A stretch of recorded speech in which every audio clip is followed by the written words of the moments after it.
Coming up next on American Black Journal, we're going to examine the trends, challenges, and opportunities for small businesses this year. Plus, we'll talk with the head of a Maryland-based technology firm that's expanding right here in Detroit. And we'll remember baseball trailblazer Ron Teasley. Stay right there. American Black Journal starts now. Across our Masco family of companies, our goal is to deliver better living possibilities and make positive changes in the neighborhoods where we live, work, and do business.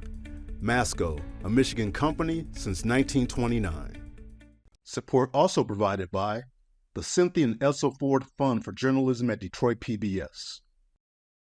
The DTE Foundation is a proud sponsor of Detroit PBS. Through our giving, we are committed to meeting the needs of the communities we serve statewide to help ensure a bright and thriving future for all. Learn more at dtefoundation.com.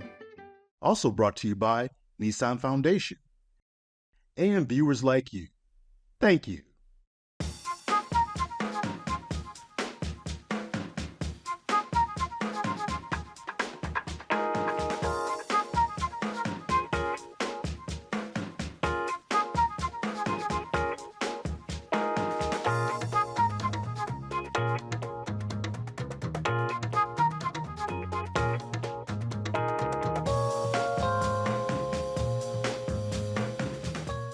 Welcome to American Black Journal. I'm Stephen Henderson, your host. We're 3 months into 2026, and small businesses are cautiously planning for the rest of the year. Inflation, tariffs, labor shortage, they are all still creating challenges for small business owners. But are there opportunities for growth? Joining me now to talk about the outlook for small businesses in 2026 is Mark Lee, President and CEO of the Lee Group. Mark, welcome back to American Black Journal. We do this every year. Every year. I think this is the first time in a long time we've done it in person. I think you're right. We've been doing this on Zoom now. That's exactly right. So it's good to see you in person. Good to see you as well. All right, so let's start with where we are in 2026. I think, as a small business owner, a very small business owner, things are worse than I imagined that they would be at this point. I think a lot of people, even if you were not politically aligned with the Trump administration, I think a lot of us felt like, well, maybe the economy will do well under this, and that'll be a silver lining. I'm still looking for the silver, I guess. Yeah, I think a lot of people are still looking for the silver lining. It's been pretty rough. Yeah, it's been pretty cloudy. Yeah. And I think that as you talk about, and by the way, any business is not necessarily a small business. Every business is a major business. Right. I'm going to set the record straight on that, including yours. It's tough. It's tough. And I think right now, I talk to a lot of businesses, and what they're experiencing is just this uncertainty. Mm-hmm. This uncertainty is very persistent right now. Mm-hmm. People are still feeling the effects, as you mentioned in your opening, about tariffs, high costs, revenues not increasing. Revenue, quite frankly, is flat collectively when you look at the trend lines, if you will. Mm-hmm. Business confidence is relatively middle of the road. It's not high, it's not low, it's in that mid-range range. So I'm sensing a lot of uncertainty for these businesses, and they're trying to figure out, again, navigate these charted waters. I think when the president came into office, there was, believe it or not, some optimism in that space. Mm-hmm. But now that several months into his second year of his second term, the optimism is really kind of going down. Yeah. We talk about this each year about how people ought to kind of approach these short-term conditions with an eye toward the long term, right? You don't want to make rash decisions that don't put you in the right position for when things get better. So let's talk about what some of those things are. Like, how do you react to the negative numbers that we're all seeing now without overdoing it in a way that doesn't put you in a position to benefit? And that's the hard balance right there. Yeah. And so I think short term, what businesses need to do is to go back and retrench. Mm-hmm. Look at your current plans, look at your current financials, make sure that you're on solid ground. All right. Look at your revenue projections. Mm-hmm. Look at your diversification opportunities. Can you diversify your income streams? Mm-hmm. Don't just sit still. Now is not the time just to sit still. work with partners, identify larger businesses and other smaller businesses that can become a partner of yours. Because right now the challenge is if you sit still in this today's economy, we can't predict the future. We don't know what's going to happen. I can also tell you that there's a 30 to 40% chance, according to various economists across the country, that there could be a recession this year. An actual recession. Yeah. The good news is that's only 30 to 40%. Right? The bad news is that there's an opportunity that can still happen. Right. So you have to continue to navigate those challenges and make sure you go back and retrench and look at your foundational principles as well as look at your plan and your financials. Yeah.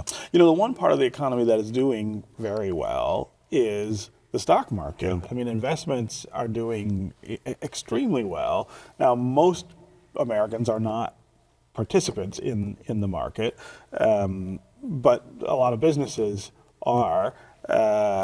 And certainly wealthier individuals are. But how do you make or take advantage, I guess, of that part of the economy while also trying to sort of pull up the rear in the sort of core part of your business? So let me also want to just say this: that 50% of the American public is not in the stock market. Not in the stock market at all. Not at all. So they're not seeing that benefit of the stock market boom that you're seeing right now. Right. Then I would venture to say that a majority of black folks, African Americans, are not in the stock market. Yeah. So what does that mean? It means that so therefore those who are owning a business may not necessarily have those resources coming in from the stock market. Right. So the implication is you got to, again, tap into other resources. So the huge challenge right now is we may not be benefiting from the stock market because we're not playing in it, so to speak. Right. Whereas the larger white business owners are. So they can tap into those resources. They might reallocate some of those resources into their business. So black business owners can't do that. Yeah. So the challenge, again, is you have to diversify that revenue stream, look at other opportunities to make sure that you can finance and fund your business moving forward. Yeah. Every day I am getting a text message or an email from a bank or some other kind of lender trying to give my business money, trying to say, and I think they're looking at the same things we're looking at. If revenue's down, costs are up, you might need cash. But of course, that's a different kind of cash than revenue, right? You got to pay it back. You got to pay it back. It's adding to the bottom line. What kind of counsel do you give small businesses about a restructure at this point that includes borrowing to get through what, if it's a shorter term kind of slowdown, maybe that is that bridge that you need.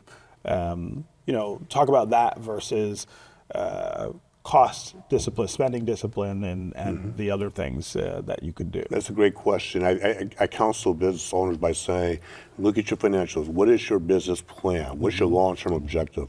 So yes, those banks are coming after you right now to try to give you some type of funding, but you want to be careful.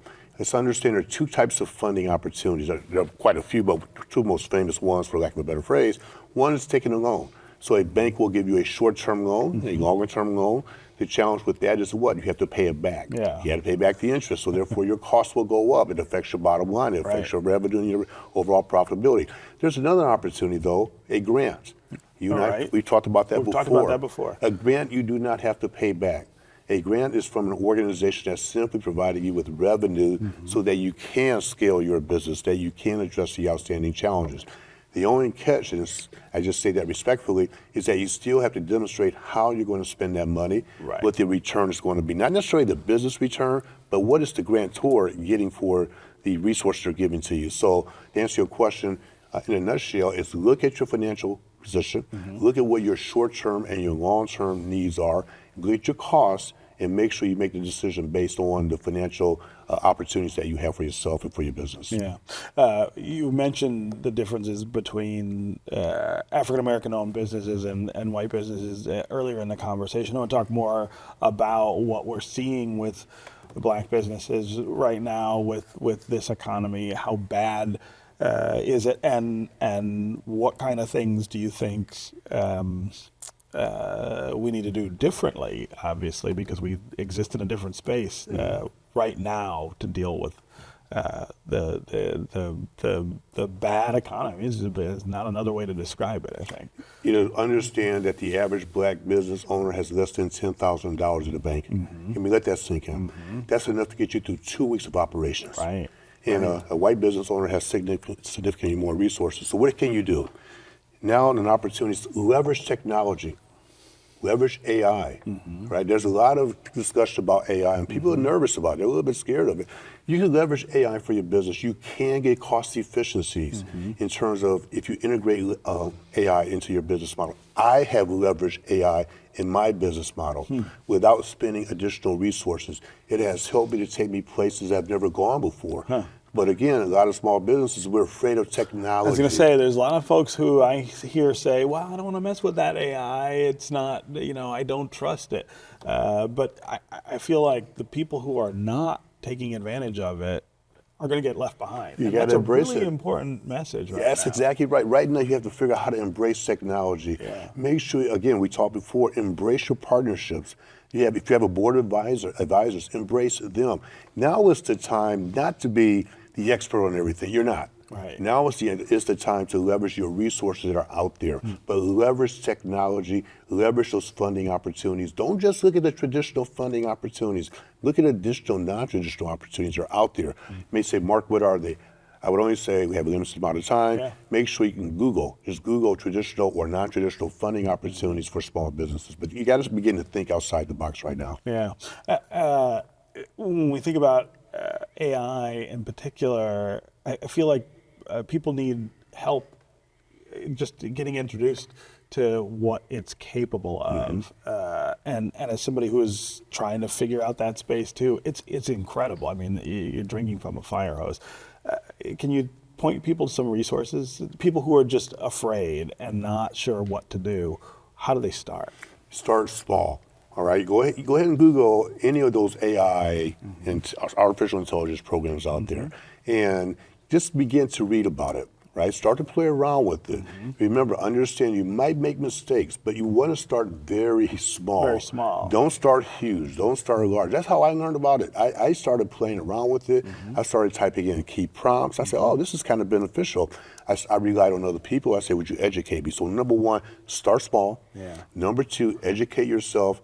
And number three, begin to implement it very slowly. Don't come out full throttle because you may not, especially if you're not totally comfortable with that. You want to minimize or mitigate that risk. Mark, it's always great to see you. Thanks for being here. Thank you.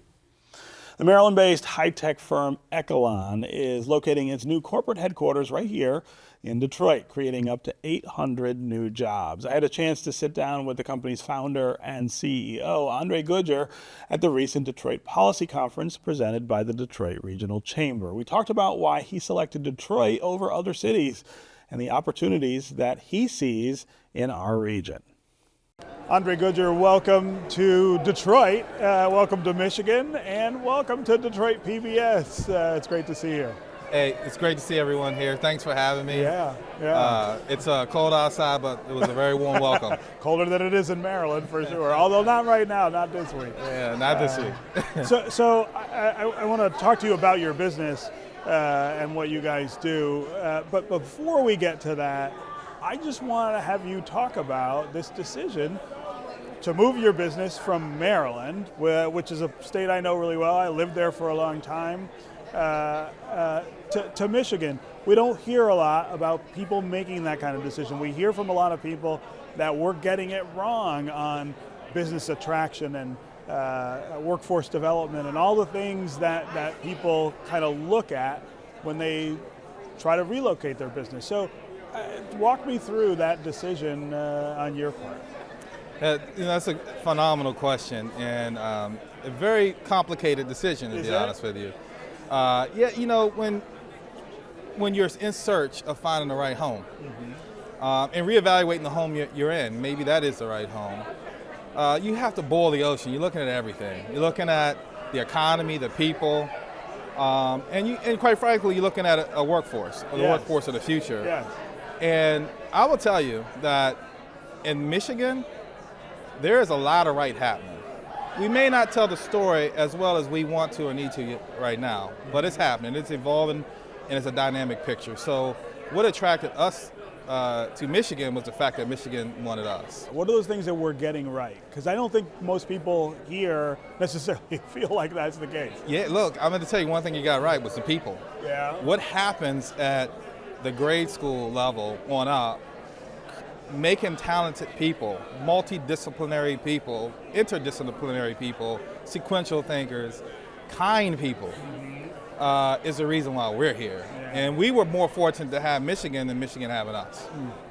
So when we talk about Michigan being behind, right, 40th in educational outcomes, 40th in per capita earnings, what about that doesn't scare you, I guess? What about that says to you, I can work with that? Hey, it's an opportunity for Eccalon, bringing in a new industry, bringing in a 22nd century industry, yes, bringing in a new economy. It's right. So we're going to bring high-paying, high-tech jobs, high-science jobs into the state of Michigan. We're going to attract ancillary industries into the state of Michigan. Yeah. That's alongside of what we do. And I see the education numbers as an opportunity. When I meet the people, I talk to the people, they may not be the best test takers in the world, but they're damn sure smart. Yeah. And it's something to build on. It's a very capable workforce that's very unique in nature because it is very practical. Yes. The hands-onness of this city, the hands-on mission that this state has had, and as it transforms into a digital economy, Eccalon can be one of those vessels to get that right, help it stay on that narrow path of righteousness. We make stuff here. We have for centuries, and that's an opportunity. Absolutely. In fact, when people think of Eccalon, they see us as a machine learning, high science and tech company, and we do those things, but we also manufacture. We also study novel materials. Yeah. We also do biotechnology. So those things will be designed, made in Michigan. In Michigan, yeah. So let's talk about your company and sort of how it started. You've got a story too about where all this comes from. Yeah, you know, it was one lonely morning in February of 2017 thinking about creating intellectual property that could be transformative. And taking the things I learned from the time I was in the government and looking at what this country needed to restore Americans' dominance across the world. And I'm locked into that, both on the commercial side and on the government side. And I wanted to birth a company that would create a unique set of minds that could come together and make the impossible possible. Yeah. No, that's really great. Well, we're excited. You're going to locate right here in the city of Detroit. Yes. You sit on the riverfront, right? Look, it's a phenomenal facility. It handles everything. It has the best name in the world. It's called the Icon. I didn't name it. The Icon. I inherited it. So it's and I have a great partner there. In Bedrock. And so it's just the perfect soup came together to make something very special. Yeah. Well, we're excited that you're coming, and I'm sure you're excited to be coming here with us. So, well, I'm elated, and nothing, it's Detroit against everyone. Now I'm part of that. Now you're on the right side of that. I'm on the right side of it. That's 100%. Right. Well, thanks for being here with us. Thank you. Yeah. Bye-bye. And finally, we here at American Black Journal want to recognize the extraordinary accomplishments of Negro Leagues veteran Ron Teasley. He passed away last month at the age of 99. Teasley was from Detroit, and he was a guest on this show in 2013, just prior to the Detroit Tigers weekend celebration of the Negro Leagues. We talked about his baseball career and the legacy of Jackie Robinson. Here's a portion of that conversation. I am a huge baseball fan, so it is really an honor to have you here in particular. Well, thanks for having us. Tell me a little about your career. Well, my career started right here in Detroit. I attended Northwestern High School and Wayne State University. I played at both places, and I had some good years of play at both places. I batted 400 at Northwestern. I batted 500 at Wayne State, and it's still a school record. Yeah, I was going to say, those have got to be records, right? Yeah. And after that, I, thanks to Will Robinson, who was just an icon in sports in Detroit, he made it possible for me to go to Vero Beach, Florida, to try out with the Brooklyn Dodgers. Okay. And the tryout was successful. I was signed and then sent to Olean, New York to play in the Pony League. Okay. And as a result, I met Jackie Robinson in my travels. We were at the Vero Beach at Dodgertown, and he was gracious enough to stay and talk to us about some of the problems we might face. Yeah. We never forget him for that. And so, I think there are a lot of people, including my 9-year-old son, who have no real concept of the idea that baseball, there were two different leagues two entirely separate leagues in baseball, and that if you were African American, you played with other African Americans and not with white players. That's true. That's I think it was about 1920. We organized the Negro League. Right. And it was viable up until about 1960.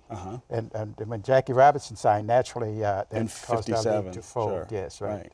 Give us an idea of what it was like to play in this separate, segregated league. I mean,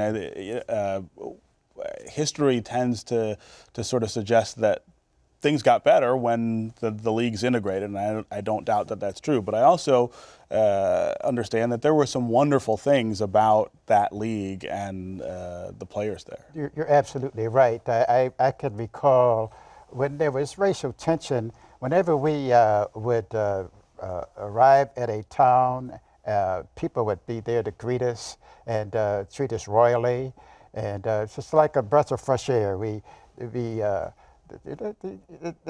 just felt like we were the beacons of hope. Right. And it's just a wonderful thing. And if you were an African American child at that point, that was really all you could aspire to, was playing in the Negro Leagues. That's correct too. And also we proved that we could play as well as the teams, the other major leaguers. Right. Because we played games against them. Right. And we did not beat them all the time, but we held our own. Right. And then I think that we showed that we were, if given the opportunity, we could compete with the other. Well, and you had a chance to prove that, right, too, right? Absolutely. Yeah. Absolutely. Sure. I always sort of say that one of the real tragedies of baseball history is that we don't know, for example, whether Satchel Paige was the best pitcher ever in history because he didn't face so many of those other, and we don't know whether Babe Ruth, for example, was the best hitter ever because he never had to face off against African Americans. That's true. Yeah. So now, when in 1957, when Jackie Robinson signs with the Brooklyn Dodgers, 1947. I'm sorry, 47, not 57. What changes for the Negro Leagues? How quickly did things really? Almost immediately. Yeah. Because I know when I was released by the Brooklyn Dodgers, I signed with the New York Cubans. Okay. And you could see immediately that there was a lot of chaos. Players were joining the team and leaving the team and going to Canada to play and going different directions. And the owners were beginning to lose money. Right. And almost immediately the league was going out of existence. Right. So, but you said it survived 13 more years until 1960. About 1960 and Yeah. 1962, but Right. they were not making very much money. So eventually they just faded. Our sincerest condolences to the family, friends, and fans of Ron Teasley. We thank him for being a trailblazer in baseball history. It's going to do it for us this week. You can find more about our guests at AmericanBlackJournal.org, and you can connect with us anytime on social media. Take care, and we'll see you next time.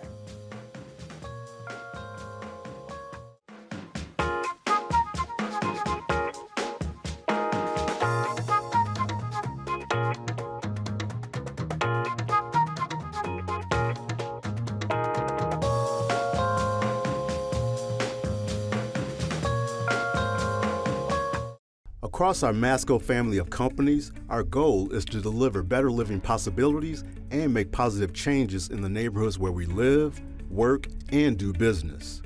Masco, a Michigan company since 1929. Support also provided by the Cynthia and Elsa Ford Fund for Journalism at Detroit PBS. The DTE Foundation is a proud sponsor of Detroit PBS. Through our giving, we are committed to meeting the needs of the communities we serve statewide to help ensure a bright and thriving future for all. Learn more at dtefoundation.com. Also brought to you by Nissan Foundation and viewers like you. Thank you.